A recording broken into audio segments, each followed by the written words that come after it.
Alan, Patrick, how you guys doing, man? We're pretty great. We're Good great. morning. Thank you. Good, good. Let's talk War Machine. I thought this movie was incredible. I thought it was a lot of fun. Alan, people love you for the physicality that you bring to pretty much everything that you do, but to me, this looks like the most intense thing you may have ever done. How challenging was this movie, man? This one almost broke me, man. I was, halfway through the shoot, I was like questioning whether or not I had it in me to finish, but it was the spirit of 81 that I can't play a character like 81 whose entire MO is his relentless perseverance and fail. So I had to keep going. But we put him through the ringer. Wow. Patrick, I've been a big fan of yours for a while, man. Expendables, Hitman's Bodyguard stuff, Thank you. man. Thank you. When I was watching this, I got some of the same vibes I used to get watching Predator, man. I felt like that was like maybe a small influence on this movie. Talk to me about coming up with the story for War Machine. Really, it was sort of like a parallel. Like it was thinking about, I really wanted to tell a story that was set in the world of these selection programs. And I got fascinated with that. And I was looking at SAS and I was looking at Navy SEALs and then I was looking at Rangers and I thought, they're all very similar in the sense that they whittle down, 200 applicants and sort of end with a final 10 that are selected to go on this 24-hour simulated mission.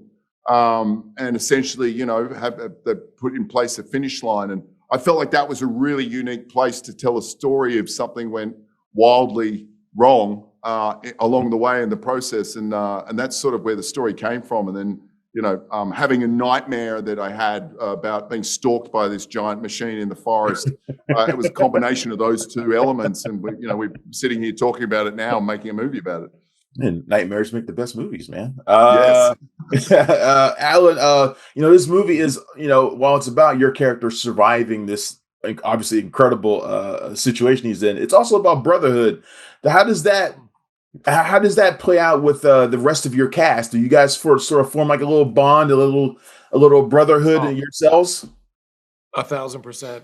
This was one of the greatest casts I've been a part of. There's a lot of young actors here. Some of them had never done anything like this before, and you'd never know. I mean, the performances were top tier.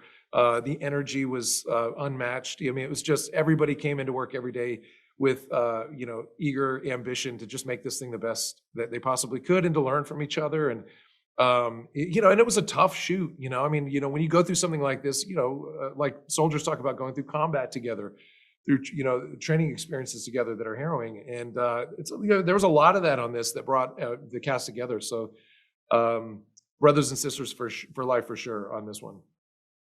Patrick, real quick, man, where'd you come up with the design for? I don't even want to spoil like what it is that they're facing exactly, but where'd you come up with the design for it? It looks amazing. I found an artist online. I was sort of gathering a whole bunch of sort of inspiration when I was writing, and then I came across an artist that I discovered that was online, and I reached out to him, Alex Seneschal, that I felt I was really sort of drawn to his work, and then we would just talked at length about what we wanted this machine to be. And like for me, it was really strong was the silhouette of the machine, that we had something that was quite unique. And also incredibly sort of terrifying at the same time. So, because essentially it's this, it's an action sci-fi, but it's also a survival film, and you're being chased by a slasher essentially. Well, Alan, Patrick, I thank you for your time talking about War Machine. I wish you the best luck with the film. I believe it comes out next week on Netflix. So, thanks a lot for your time. Thanks for having us, mate. Thank you. Thank you. Thanks for checking out the show. If you like what we're laying down, please subscribe to our channel and click the bell to receive notifications for all of our latest stuff.